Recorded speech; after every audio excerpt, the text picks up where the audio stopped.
I'm Dave Abdallah with Century 21 Kernan Oberski. I've been with this company for 31 years from the beginning of my real estate career.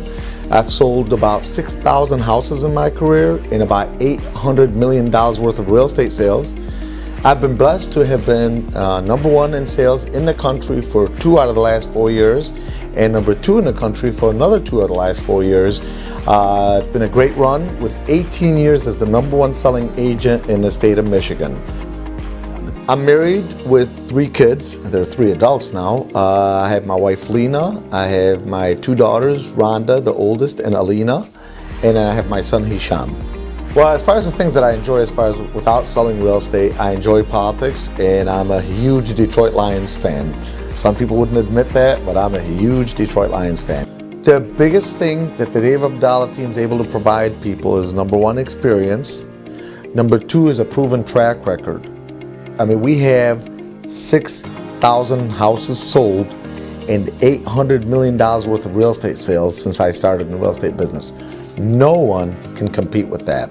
If you're looking to buy or sell real estate, please contact the Dave Abdallah team at 313-203-8209. We would love to help.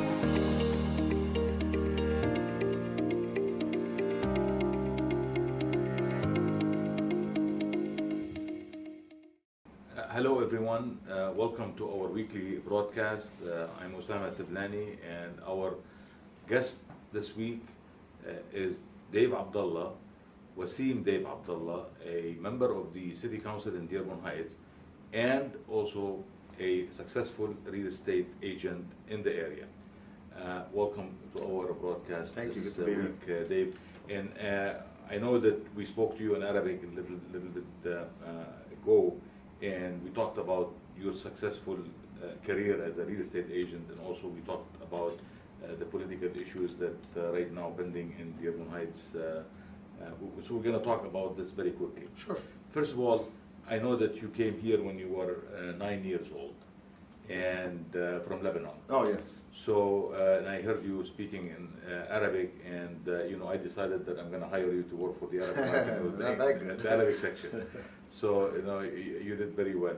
So, tell me a little bit about your journey from Lebanon to the United States back in 1976. So we came here in 1976. I came in 1976. Is it the same year? Yes. That's why we came here. December 20, We came same year.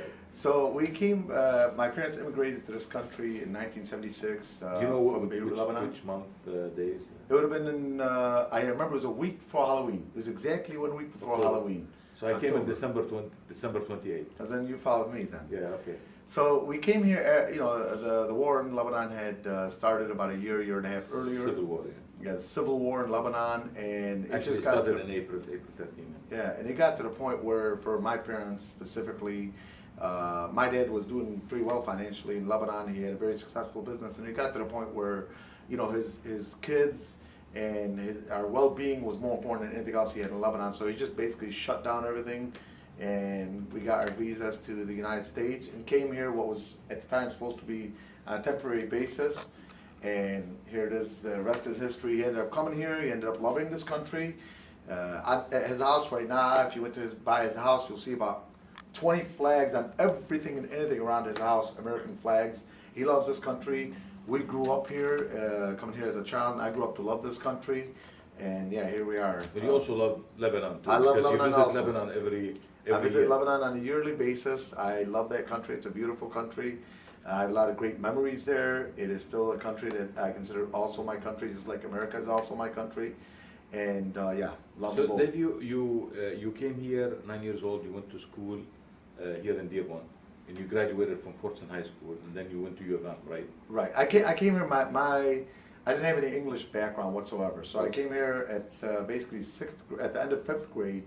Is where I came here, and I was learning my ABCs while everybody else is talking about the Civil War and arithmetic and all that. I'm learning my ABCs and 1, 2, 3s. Yes, eventually went to Fortson High School, and then from there I ended up graduating from the University of Michigan Dearborn with a finance and marketing degree. Okay, so your dad and your mom were expecting Dave Abdallah to graduate from law school. from engineering and Yeah. then go into business or go into an engineering field. This is our parents, all of us, Right, doctors, lawyers, or engineers. Right. So when you decided to go into the real estate market, I'm sure that they were disappointed. They were very, very disappointed. Because you told me at one time that your mom was even my crying. mom was crying. My mom was crying. That was the hardest thing for me because I love my mom. How could you do that? How do you disappoint your mom? Yeah. How do you, so I have my dad that I look up to a lot because he was always a very successful businessman, and I really look up to him, which as I should obviously as being my dad. And then my mom, I'm so close to my mom that my heart just melts if there's anything that disappoints her. So this was very difficult. I had gotten into the regular field, which is a finance field, which was one of my degrees. I was just bored out of my mind. I didn't like it. I didn't enjoy it. And so I decided to go look for a marketing job. And while looking for a marketing job, I decided to do real estate on a temporary basis until I find a good marketing job. And 31 years later, I'm still selling real estate. And you're very good at it. You came number one in the United States, and then also number one in Michigan several times. Yes. And you're very successful. Apparently, everybody knows that you are a successful real estate agent, and you have an office with a lot of people working for you right now. Or not a lot, but some people working for you, and you're still continue to grow day by day, and also year by year, you're growing bigger and bigger. Now, how does your parent look at it? Oh, they love it now. Now, like typical parents, now it's their idea, that I did this. Yeah. But no, they're happy because you know what? Tell me what did that. Well, I'll tell you why they're happy. Something my dad always had in Lebanon, and then eventually here where they owned a restaurant, was my family's always been in a family business. They had a family business. Right. Just like some families, they have a bakery. Your dad was a shoemaker, right? He had shoe-making factories. He had four of them, four large shops in Lebanon, and he had sales, retail outlets, and he was doing very well. And then when he came here, there's no business for it here, obviously, custom shoemaking. So he got into the restaurant business, eventually opened up a restaurant. So the reason they've liked it now, real estate, not only because it's done well for me, but it's a family business. My family's all been through it at one point or another. I know my kids have worked with me, my brothers have worked with me. And so they love it from that matter, in that it's the family. My nieces have worked with me. Different people, before they graduate college, they come in and work with me, do some administrative stuff. Yeah, I graduated in engineering, electrical engineering, and I've never worked at the end Yeah, of my life. you end up going into something totally different. Correct. But the finance and the marketing has helped in the business. I've been asked this question, so I'm going to ask you: if you had to do it all over again, would you go back into the real estate business? Absolutely, You would, without a doubt, because what it's allowed me to do, and that's what I've really liked about it. Not only has it done well for me and my family, as far as financially is concerned, but the greatest thing about it is you set your own destiny. You're willing to pre-write what where you're going to go, how well you're going to do in your real estate business or any type of business. That's what I liked about it. I was not reliant on working in the corporate world and possibly moving up or not moving up in the corporate world based on what somebody else thinks. I was going to control my own destiny. I'm riding the car. I'm the one driving it. like if you look at business in general, the internet and the social media has changed everything. Absolutely. Everything. Absolutely. Except real estate. Yeah. Except real estate. Yeah. They did not change real estate. You still have to call a real estate Absolutely. agent. You still have to go and visit a house. You can see it on But you video, still gotta do but the- you still have to go and Yeah. see it with your own eyes and walk through the place. Because there's a lot of variables. But this is the only business that I can see right now. Like, for example, you could go to shopping, and Right. you will pick a suit. I do it. I rarely go to the mall anymore. But you don't go. Yeah, right now, you let your Everything's finger online. go walking, Yeah, and you go on the site and you pick your suit or whatever, Right. and you order it. Sure. Because it comes to your house. Sure. But real estate is not like this. So how do you see real estate changing with the social media? So the only thing that's changed in real estate, they originally said when the internet came about and started growing bigger and bigger and bigger, there was a lot of real estate agents that had fear that we were going to be shut out of the business and become like 8-track tapes and blockbuster video. And the reality is there's just too much emotions involved in the buying process that you have to have a human being that you are dealing with, in this case a real estate agent, directly to help navigate you through the process. There's just such a complex job as far as the sale going all the way through to the closing with so many different variables involved that you need to have somebody help you navigate that. Like for example, surgeries will never be done online. Right. There'll always be somebody that has to have a lot of stuff inside here Right. that can help Well, navigate they have that. robotic surgeries. Yeah, it's robotics, but there's still a person at the end that's controlling that. You would It's never making have a decisions. robot selling you a house. Exactly, yeah, that's it'll what- never, yeah. I shouldn't say never, who knows, but, I not in the don't see it foreseeable, right now. not in But the who foreseeable said that future. we will see social media the way we see it today? So social Or the media has iPhone become or- major, yeah, it's become a major thing as Now, far as I the know real that estate you market. started your business when we had no internet, no cable, no satellites. No cell phones, No cell no phones. fax machines. Did anything change No, other than none of the just stuff. make it more complex? Yeah, it's just it's just a little different. That's all. Like way back when, like people would tell me, like, why did you work until 10:30, 11 o'clock at night? Because back then when there was an offer, I couldn't email it to you. Right. I would You call have to you. deliver it. Yeah, I would call you from a house phone. And there was no Yeah. cell phones, Yeah. and I'd say, okay, Osama, I'll have the purchase agreement in your mailbox, so you and your wife can look it over tonight, and I'll come back by first thing in the morning and pick it up from your mailbox Right. signed. Right. That's the way real estate was done back then. It's changed. That part of it's changed, but it's still the same thing. There's still people because there's a lot more feel involved. When people walk into a house, it's got to feel right. It's not just ordering something online. It's different from buying a jacket. It's got to feel right. Yeah. And the kids have got to be comfortable in the schools and the city and the services in the city. These are all variables that cannot be done by computer. Dave, when I came in 1984, started the Arab American News, there were actually no real estate agents who are Arab Americans. Mm-hmm. Today, you can probably see majority of the real estate agents in the area of Dearborn Heights are Arab Americans. Mm-hmm. Is this something that you have seen in predicted as you walked into this business 31 years ago? Yeah, Arab Americans in general tend to be a lot more entrepreneurs, Right. and that's what kind of attracts them into this type of business because you're going to pretty much run your own business as a real estate agent.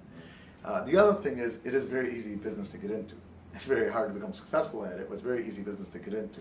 How come we don't have Century 21, Abdallah, and Baidoon? Yeah, well, the primary reason is just for me, it just never attracted me to own. It's not the business part of the business that I enjoy. I enjoy the actual people part of the business, where somebody's moving into a home, somebody's getting their home sold, I'm getting somebody out of a bad situation financially. Those are a lot more energizing for me than to be corporate world. It's just not something that attracts me as much. Well, I wanted to switch gear. I wanted to talk about Dave Abdallah, the public servant. Mm-hmm. What draws you into the public service? Yeah. And for you to run for an office. Right now, you are a city councilman in the Dearborn Heights. And what really drove you into this kind of ventures? So, I've been involved with politics, as you are aware, and as you have been very involved, obviously, for the last probably about 20 years or so, but never on a personal level where I personally ran for elections as I did 4.5 years ago.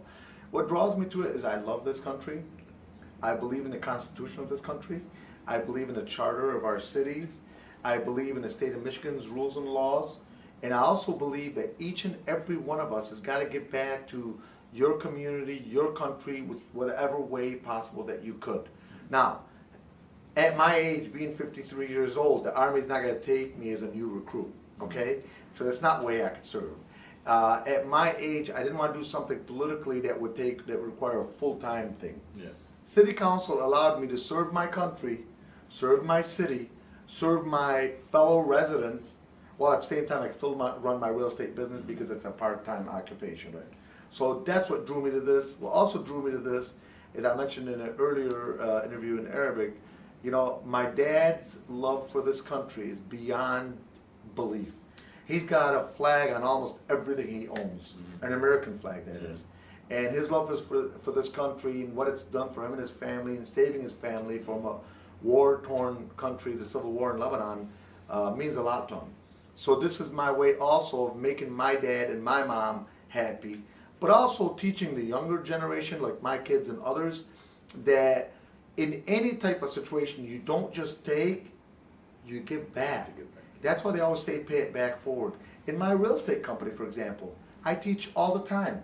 I help and coach all kinds of real estate agents for free. I got nothing coming to me. I don't get paid for this. I've had people tell me, you're training your competition. You know, whatever God has got coming to me is going to be coming to me. It's not training your competition. Yeah. You're helping your fellow human being. You know what? So if you happen to make a little bit less money because you made more money for somebody else, you know what? So be it. Life moves on.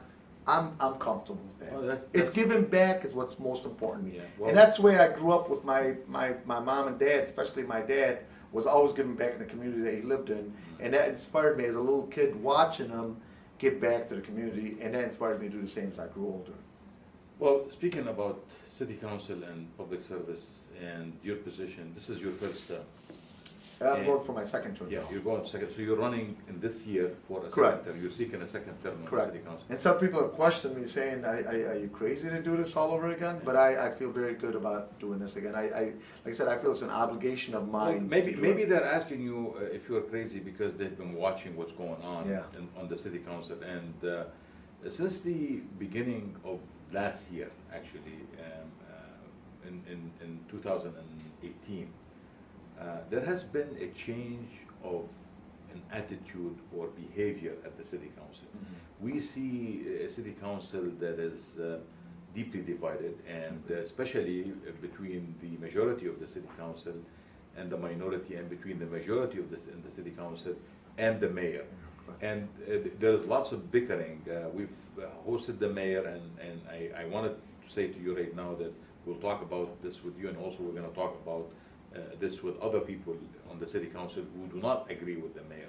The issue of the 1,400,000 that they're saying that they misappropriated or they have been misused. Some of them are saying missing. Can you explain what is these? What is the 1.4 million that they're Sure. talking about? Where did they come from? Sure. And how are they missing or being appropriated? So to answer your first question, you know, has the body language, has the tone of the council, has the verbiage in the council been with good decorum? I would be the first to tell you, no, honestly not. Do I believe in that? Do I agree with that? Absolutely not. You'll find, and even if you watch the council meetings, you'll find I don't always agree, you know, with some of the other council members. I don't always agree with the mayor. The mayor doesn't always agree with me. The other council members don't always agree with me. But you know what? I believe in the American system of, first of all, checks and balances, and second of all, can we agree to disagree? And I have nothing wrong with that. So I have no problem myself if I'm sitting with you on the council and you totally disagree with my point. I have no problem. As long as we do it with the right decorum, which is we have a debate, we disagree, a civil debate. We finish, we shake hands, and we may go out and You don't have to take it personal. enjoy lemonade, Yeah. me and you. Absolutely, you don't have to take it personal. Unfortunately, there's a lot of personalities that clash on our current city council. Unfortunately, between some and the mayor, between some council members amongst each other, and between the mayor and maybe some of the council members, and it's become too personal. I have personally a problem with that. I try to avoid the personal things because it's not personal. It's not about me. It's about the residents. So don't take things personally. You know, if you disagree with somebody, People are really complaining that, you know, Dearborn Heights is maybe the second city that Arab Americans claim as a home, and after Dearborn. And they see this bickering, you know, like they don't like what's happening at the I city agree. council. And they'd like to see some harmony, some people working with each other. Of course, that doesn't mean that if there's something wrong that we should not be talking about. Absolutely. But the way that we talk about it, that's what they're complaining about. Right. Now, let's it's gotten go to the back. point where there's a lot of sometimes yelling and Right, screaming, right. and honestly, And nothing gets accusations, accomplished. you know, there. leveling And accusations, absolutely, yeah, Some nothing of them gets are accomplished. substantiated, some of them are unsubstantiated. But here, the discussion, I wanted to take it back to the 1.4 million. Sure. Where did this 1.4 million dollars they came from, and how they are claiming that it's being missing or misappropriated? Sure. So the issue is a lot of that money comes over the last, I think like roughly 10, 12 years, whatever, comes from what they call PEG fees, P-E-G. And Yeah. PEG fees are fees that come in, it's 1%, that comes in from the fees that are paid by the residents to different cable companies, and the cable companies pay money back to us as a city. That money, the appropriations of it, there's been some debate of whether, and I've seen multiple laws, we've seen multiple attorney opinions on it. The mayor has one attorney's opinion, some of the council members have another attorney's opinion, so there's a clash in terms of an opinion, which one's the right one. But in terms of what that money can be used for, and most specifically, can that money be used for salaries of employees that are within the cable station or the cable show in the city hall? You know, the mayor does a cable show, and there's different shows on TV, on cable. And the city council broadcasts and everything. Right, the city council broadcasts and others. So that's been the main thing. Now the mayor said, okay, look, if you could show me and prove to me, which, you know, they feel they've proved it to him, he doesn't feel like they've proved it to him, but if you show me and prove The to me. mayor, I remember we interviewed the mayor in here, and the mayor said that he's got an opinion that, yes, Correct. they can use this funds to Correct. pay personnel that works in the cable, Correct. you know, station Correct. for in the And broadcast. then some other council members brought a different opinion. Right. And that's a key part of it, if you look at So- it. so the Osama. money It's is an not opinion. missing? The money's not stolen or missing because, Missing. as you know, there's checks and balances Right, in right. any type of government. Right. And you can't, if you're in government. You have or a if I'm in treasurer government, who's elected by- Treasurer, controller, The city treasurer is council. elected by the. Elected, yes. Elected, yes. yes. So it's- So nobody can walk in and just grab 1.4 million and just walk away. It's not obviously. Otherwise, the acceptable. FBI would be there investigating. Exactly. them. So let's pretend hypothetically, exactly what you said, that 1.4 million, like some, and I think rumors are starting to fly, and that's what's happening. The 1.4 million is stolen. Let's just use Right, that right. hypothetical question. You don't believe the FBI would be all over us? You don't believe the state would be all over us? You don't believe the city would be, you know, the state would be shutting down our city? course. You don't think And it we'd would have go it? on all- We'd on have all an the emergency. networks, We you have know. at the very minimal an emergency manager. Right. We don't have an emergency manager. We don't have the state shutting us down. We don't have any major investigation. We don't have the FBI there. So I personally think this thing has been done in a political direction that is wrong, my personal opinion, with respect to some I think others. they have the right to To ask. question it, I have no problem. I think they have the right to question. I have it. no It's problem with just that. the way that they're questioning is the problem. So I have no problem with that. The problem is the solutions that have been given. So like, for example, questioning where that money can be given to, I have no problem with I that. just wanted to walk a little bit because it's important for our listeners, you know, to understand what's going on. Now, the 1.4 million are not missing. They are there, and they have been misappropriated, according to some people in the city council. The mayor says, no, I've asked my lawyers, and the lawyer said, yes, we can use these funds to pay Correct. employees in the broadcasting Correct. of the city. Now, you have auditors. Every city in town, including Dearborn Heights, every city in the state, they have to be mandated by the federal government and the state government. Correct. That they have to be audited on a yearly basis. Correct. Dearborn Heights has been audited by a company that's CPA certified, a company called Planet Moran. Plant Moran. Planet Moran is a company that is huge. It's a big company, and it's being certified by the government to do auditing Correct. and to certify. And they're, if I'm not mistaken, the accounts. biggest in the state That's correct. And they have audited the on a books, yearly basis. the books Correct. for last year, and Correct. and the year before and the year before. Correct. And they say that there is no problem with this. Well, no, they find every year, just like with any other audit, whether there's an audit here, an audit at my business or anywhere else, Right. they're always gonna find corrections. Right. Okay, so But there there are isn't- some there isn't the recommendations. fraud, there There's isn't- nothing fraudulent, there's nothing like to panic about, or let's shut down the city because there's a problem, Yeah. let's bring the FBI, no, it's not that type of a thing. So they do make recommendations to the city and the council at the end of their audits, and then some of those start to Did be they make any implemented. recommendation on the PEG fund? They did not, so this is where my disagreement with some other fellow council members, with due respect to them. What I've personally said is, if we have a problem with this, or some council members are questioning that, which is totally within their right, I have no problem with that. Let's bring Plant Moran in, which is an independent auditor, and by the way, they're a consulting firm, they're a CPA consulting firm. Right. So they don't do anything, it's not a organization that can say, oh, I'll do your accounting for you, no. They're just a consulting firm. Right. What I said is before we go to a forensic audit, which could cost about $300 per auditor, and you're gonna need 5, 6, 7, 8 And they're member asking to auditors, audit. 10 years worth 10 years back. of records, not just for the PEG fees, for all kinds of records in City Hall. Oh, You're that's- talking about 10 years. That's gonna be $1.5 million, $2 million, maybe $3 million, who knows? At this point, the only thing that they've allocated is $35,000 to a law firm to be able to pick out a forensic auditor.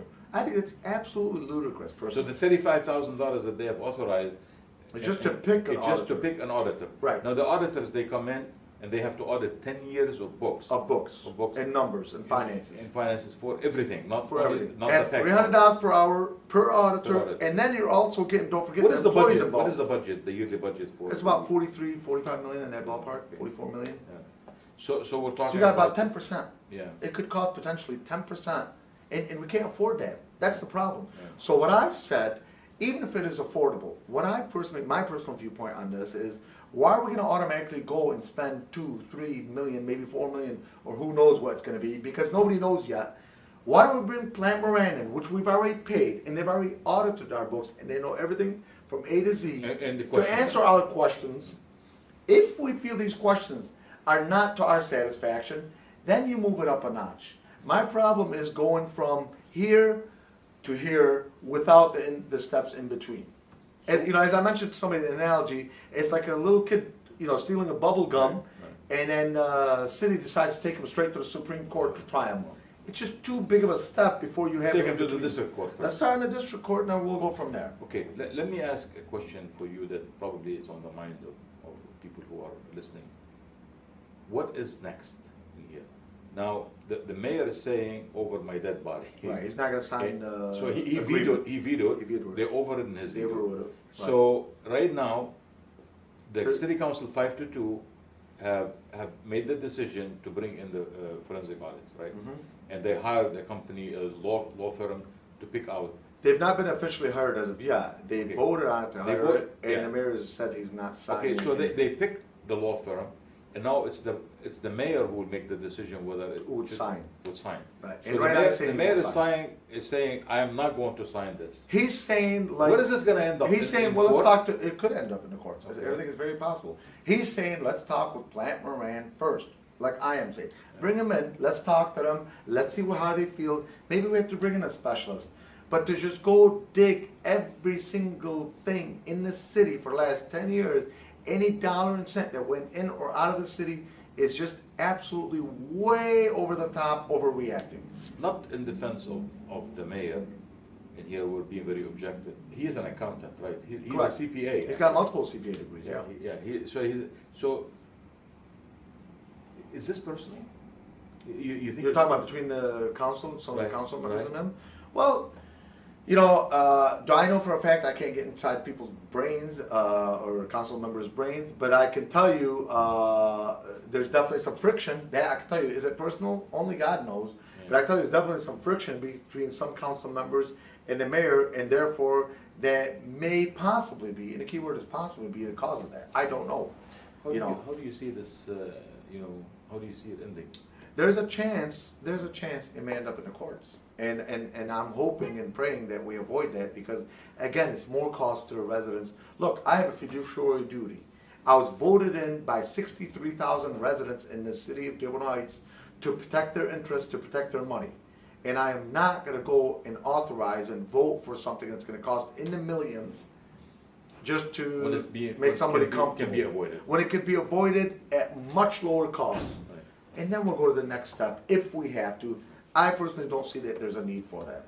Wonderful. I think that, we're gonna end it here, and I wanna thank you Very for welcome. giving us the time and speaking about your career, your, mission, and also your public service. Thank you very much, David. Thank you, it's my honor. Thank you.